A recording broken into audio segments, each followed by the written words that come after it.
All right, so we're diving deep today into how the digital age, all this tech is changing sex and relationships.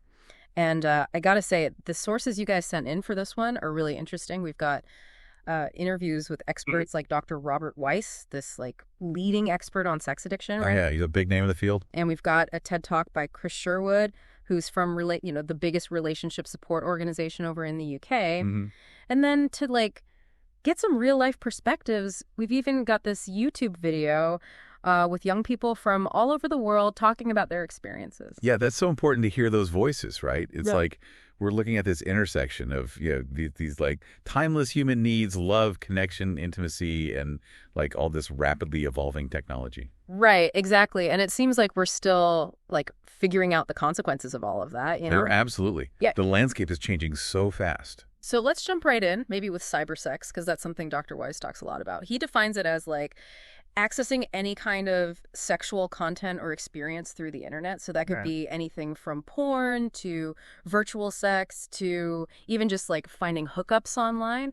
And honestly, it feels like it's everywhere now. It is. It really is. And that's where, the concern about addiction comes in. Dr. Weiss makes this really interesting comparison to gambling. Oh, that's interesting. Yeah, so he says both gambling and cybersex, they offer like this really easy access and this constant stream of stimulation, which kind of sets the stage for compulsive behavior.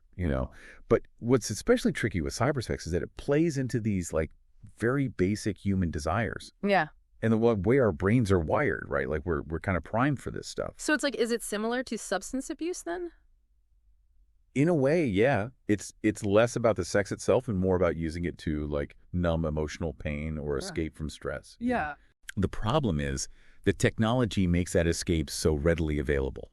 You could be feeling down, stressed out, lonely, and suddenly, with just a few clicks, you're flooded with that dopamine rush. Yeah, it's almost like technology has removed all the like friction, the real life effort that used to be involved in finding those kinds of experiences. It's like having a 204/7 buffet of instant gratification right there in your pocket. Exactly. And just like with a buffet, it's Okay. so easy to overdo it. Dr. Weiss, he talks about those classic signs of addiction, loss of control, preoccupation, negative consequences. Mm-hmm. With cybersex, it might be neglecting responsibilities, relationship suffering, even financial problems because of, spending too much on those online platforms. So like how can someone tell if their own tech use is becoming a problem then? Have you ever felt that pull, to keep scrolling, keep clicking, even when you probably should be doing something else? Yeah, for sure. I think it's worth paying attention to those urges. One thing Dr. Weiss really emphasizes is honesty. Okay. It can be so hard to admit, even to ourselves, that like we might have a problem. But just like recognizing it. Yeah. That's the first step towards regaining control. Right. Recognizing those patterns. Okay, so let's shift gears a bit and talk about dating in the digital age, because this is where things get really interesting. Chris Sherwood, in his TED Talk, he points out this mind-blowing statistic. Are you ready for this? There are over 1,400 dating sites in the UK alone. Wow. 1,400. That's a lot of choices. That's a lot of choices. It really highlights the sheer scale of choice we have now. Right. I mean, on the one hand, you can like find these news communities and connect with people who share your super specific interests. Right. But on the other hand, all that choice, it can be incredibly overwhelming. It can be totally paralyzing. Yeah. And it makes me think of that woman in the exposition video. She's talking about how shallow online dating can feel sometimes. Oh. She said, like, people are afraid to have real conversations. It's all just surface level. Yeah, I think that's a common concern. When you're faced with this endless stream of profiles, it can be tempting to just like make snap judgments based on really superficial factors. It's like a game almost. Yeah, exactly. Like Yeah. trying to optimize your profile to get the most matches. But, Sherwood also brings up stories of people who found really meaningful connections online, too. He does, yeah. Like, remember that woman who met her boyfriend who was a tour guide through Tinder? That's a pretty cool example of how technology can open up possibilities we wouldn't have otherwise. Totally, yeah. So it's like, it's not all bad, but we have to be aware of the potential downsides. Exactly. It's about finding that balance, like leveraging the opportunities that technology offers, but staying grounded in like real life connection. Right. And being mindful of the risks. Okay, well, this kind of brings up a tricky question, you know? How is all this technology, like, impacting our whole concept of infidelity? Because Sherwood mentions Ashley Madison, that website specifically for married people looking for affairs. And their tagline is, "Life is short, have an affair." It's pretty blunt. It really is. And it highlights this need for a much broader conversation about what infidelity even means in the digital age, Totally. Like, is sending a flirty message considered cheating? Mm-hmm. What about sharing sexual fantasies online? Yeah. These are questions a lot of couples are wrestling with, I think. It's such a gray area now. And, Sherwood throws out this other statistic that I found really surprising. He says that 9% of people, 9%, admit to checking their phones during sex. 9%. Wow. That's wild. I know, right? What does that even say about us? It speaks to this constant pull towards distraction, this inability to be fully present, even in moments of supposed intimacy. I think it ties back to what we were saying before about addiction. The need for that constant stimulation, that next dopamine hit, it can be so powerful, even if it comes at the expense of like real human connection. It's like we're always looking for that escape hatch. Yeah. And technology makes it so easy to find. And that can be so corrosive to relationships. It erodes trust, creates distance, and makes it really hard to cultivate genuine intimacy. Especially when you consider that Mark Zuckerberg, the CEO of Meta, he literally said privacy is no longer a social norm. Oh, yeah. Like, what does that even mean for relationships in the digital age? Yeah. I mean, is anything sacred anymore? It's a chilling statement when you think about it. And it brings up all these ethical dilemmas. Sherwood talks about these snooping apps, which let people, monitor their partner's phone activity without them knowing. I've heard of those, yeah. It raises all these difficult questions about trust and boundaries, right? Like, is it ever okay to invade someone's privacy like that? Right. Where do we draw the line? And how do we even begin to navigate all of this? It feels like a minefield. It is. And I think open and honest communication is crucial. Like, couples need to have conversations about their expectations, their boundaries, what they consider acceptable behavior online. And those conversations, they need to be ongoing. They need to evolve as technology keeps changing the landscape of our relationships. Right, because it's not going to slow down anytime soon. And we haven't even gotten to the impact of pornography on relationships yet, or the challenges of finding healthy intimacy in a world that's increasingly hypersexualized. There's so much more to unpack here. There is. But, I think it's important that we approach these conversations with both curiosity and compassion, because this stuff affects all of us. It's like, how do we even begin to, unpack the impact of porn? It's everywhere. It feels like it's become so ingrained in our culture, I know, right? And it makes me think about Britney's story, that former porn star from the XXX church video. Her take on how porn can really distort our views on sex and relationships. It was pretty eye-opening. Yeah, she had some really powerful things to say. Especially that quote where she said, "An internet woman never says no. She's easier to deal with than a real woman."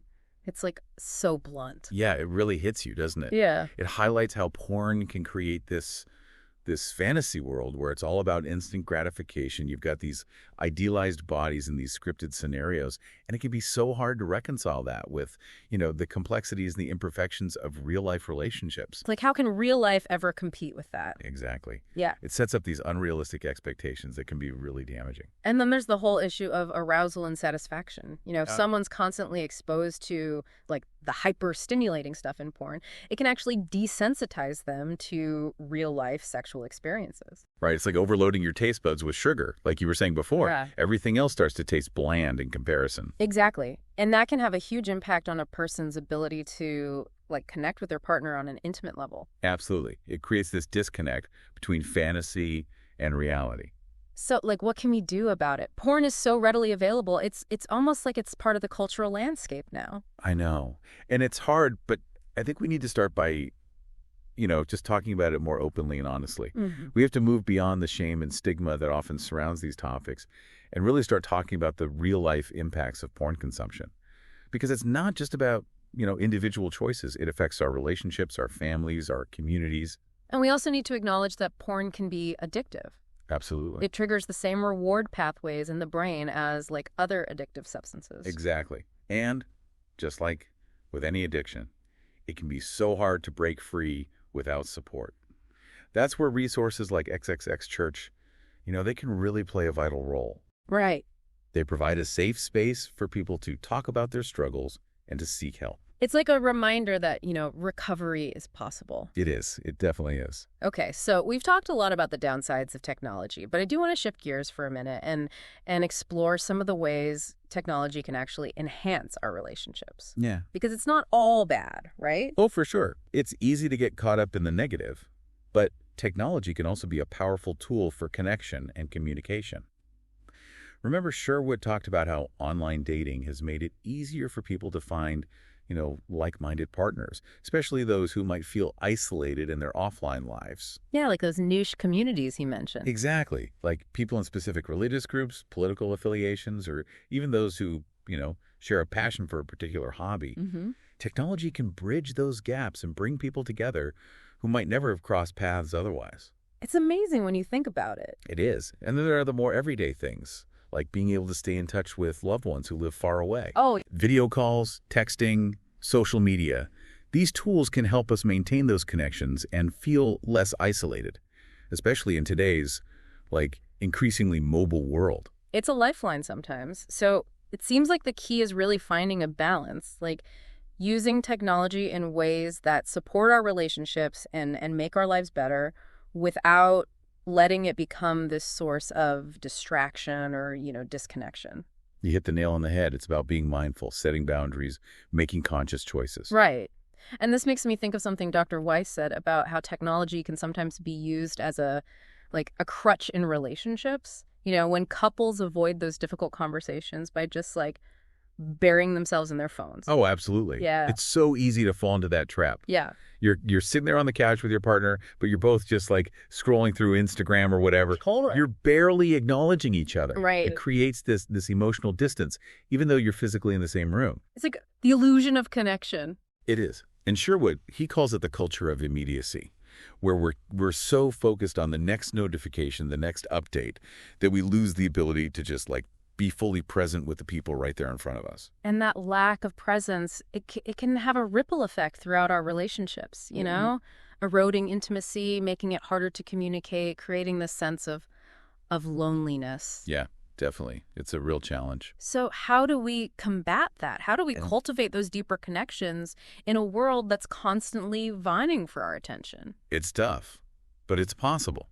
It requires effort, intentionality, and a willingness to just prioritize those face-to-face interactions, putting down our phones, making eye contact, truly listening to what our partners are saying. These are simple but powerful acts that can help us, reconnect and rebuild intimacy. It's like we have to choose connection. We do. And, it also made me think about how our faith, or even lack of faith, might influence our views on all of this. I mean, the XX Church video really highlighted how faith can provide a framework for healthy sexuality. That's an interesting perspective. Mm-hmm. And one that often gets overlooked in more secular conversations about these topics. For a lot of people, faith provides this moral compass, this set of values and beliefs that guide their decisions about sex and relationships. Right.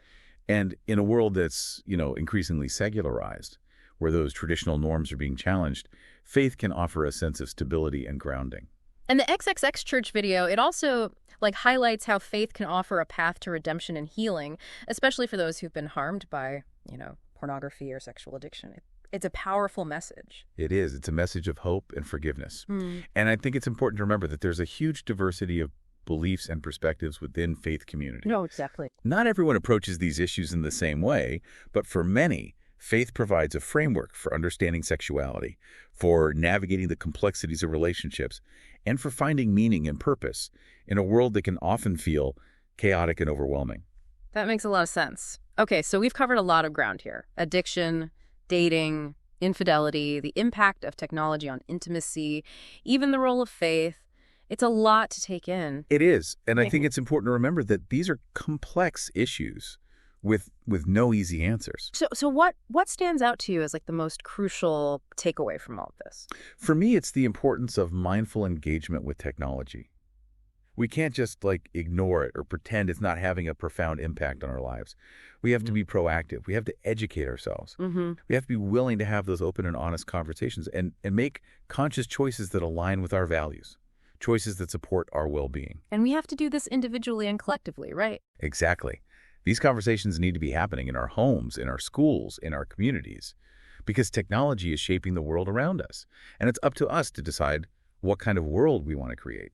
Now, speaking of the world we're creating, there's another layer to all of this that I think is really important to address: the impact of technology on the LGBTQ plus community. Oh, absolutely. Yeah. That's a crucial piece of the puzzle. We touched on it briefly, with the dating apps for gay and lesbian individuals, but it's a topic that deserves a much deeper dive. For sure. Because technology has been this double-edged sword for the LGBTQ plus community. Yeah. Both empowering and challenging in some pretty profound ways. Like, think about the early days of the internet. Yeah. For a lot of LGBTQ plus individuals, it was the first time they could, connect with other people like them, often anonymously, and find information and support that just wasn't available in their local communities. It was revolutionary. It really was. It allowed people to, explore their identities, to find community, to start building a sense of belonging in a world that often felt hostile and unwelcoming. And as technology has evolved, we've seen the rise of these social media platforms and online communities specifically for LGBTQ plus individuals. Right. These spaces have become so important for sharing stories, for celebrating identities, for mobilizing for social change. It's been incredible to witness. It has. And the impact of that, online visibility and connection, it's been immense. It's contributed to greater acceptance, more understanding, legal protections for LGBTQ plus people around the world. It's hard to imagine the progress we've seen without the power of the internet. I agree. But, let's not sugarcoat it. Yeah. Technology has also created some new challenges and vulnerabilities for the LGBTQ plus community. Oh, for sure. Cyberbullying, harassment, hate speech, it's all rampant online. It's really disheartening. It is. And unfortunately, LGBTQ plus individuals are often targeted specifically because of their sexual orientation or gender identity. Yeah. And these online spaces can be breeding grounds for that kind of abuse. And even on platforms designed for connection, like those dating apps we were talking about, LGBTQ plus individuals can face discrimination, objectification, even violence. It's a scary reality. It is.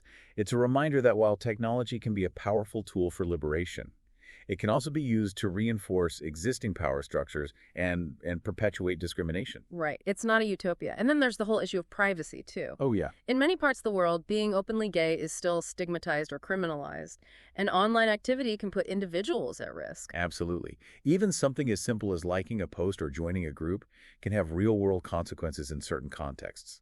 It's a reminder that the fight for LGBTQ plus rights is far from over, and that technology can be both a weapon and a shield in that fight. That's a powerful way to put it. So how do we navigate this complexity? How do we harness the power of technology to create a more inclusive and equitable world for LGBTQ plus individuals? It's a huge question. Yeah. But I think it starts with awareness. Okay. We need to be mindful of those unique challenges and vulnerabilities faced by LGBTQ plus individuals online. We need to challenge discriminatory behavior and language when we see it.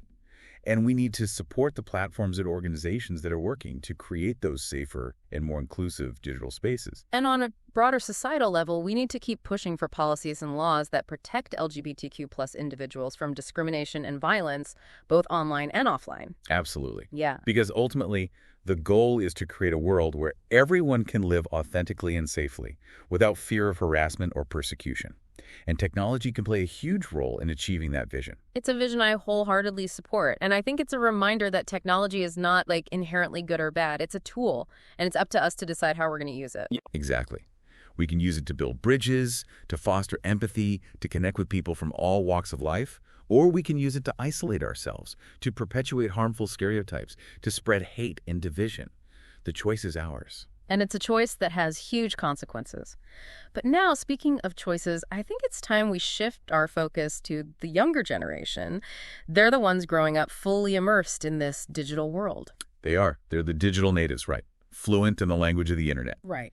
And their experiences are going to shape the future of, sex, relationships, and technology in ways we can only imagine. And we got some really interesting insights from those Ghanaian students in the Kluchi Foundation video. They were talking about those rainbow parties and, the bullying they witnessed in secondary schools. It's a stark reminder of the darker side of adolescent exploration in the digital age. It is. And it raises some really serious concerns about the accessibility of pornography, the normalization of risky sexual behavior, Yeah. and the potential for harm, both physical and emotional. And we can't just brush it off as, like, kids being kids, you know? Yeah. We need to understand those underlying factors that are contributing to these behaviors and give young people the education, the resources, and the support they need to make those healthy choices. We owe them that.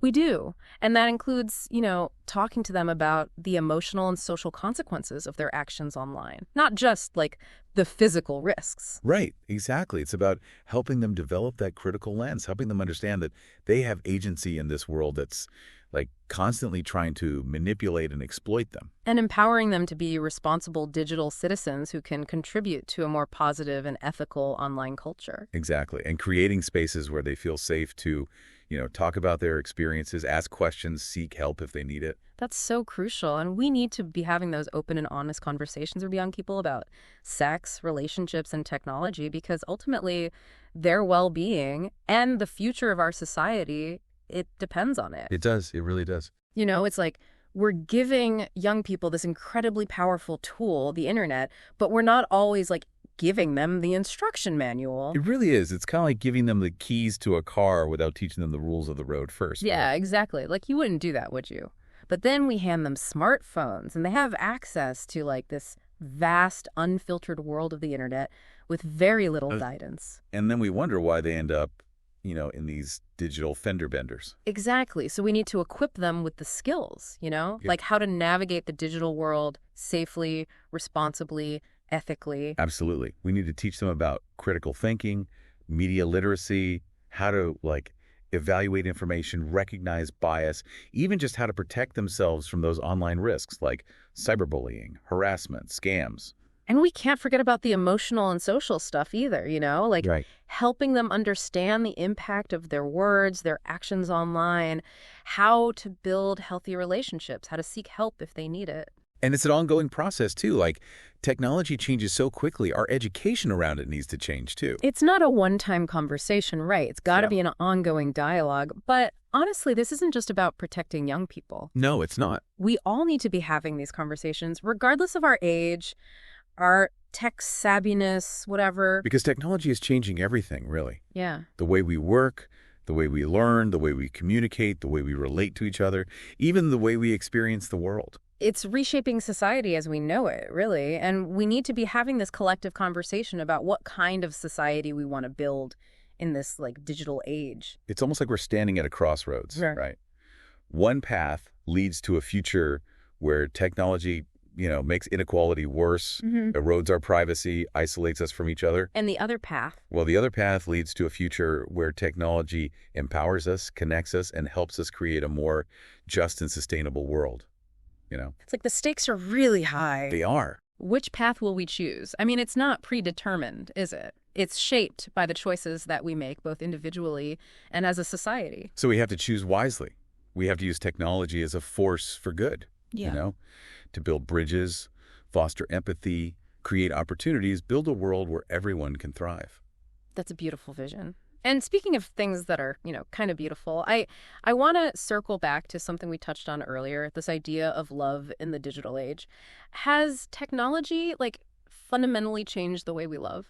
It's a big question, right? Like, philosophers have been wrestling with that for ages, but I think it takes on a whole new dimension in the digital age, Yeah. We're constantly bombarded with messages about love, from those romantic comedies to the dating apps to, like, every other post on social media. It's all these idealized versions of relationships.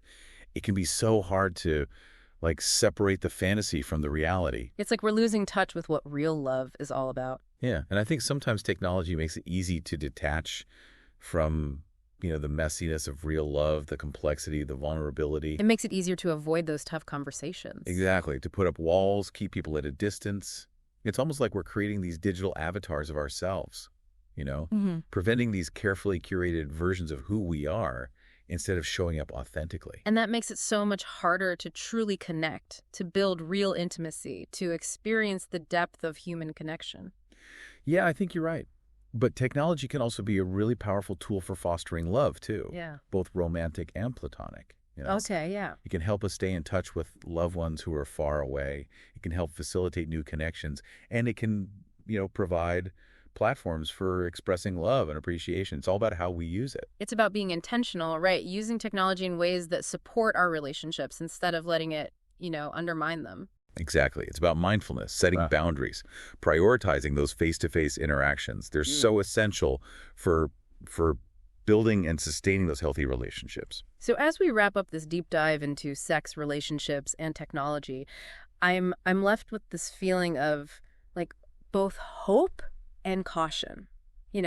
Technology is such a powerful force, and it's reshaping our world in so many ways. And it's up to us to decide how we navigate this new landscape, right? Yeah. Will we let technology control us? Or will we use its power to create a better future? It all comes down to the choices we make. It really does. And as we're making those choices, I think it's important to remember to prioritize connection, empathy, authenticity.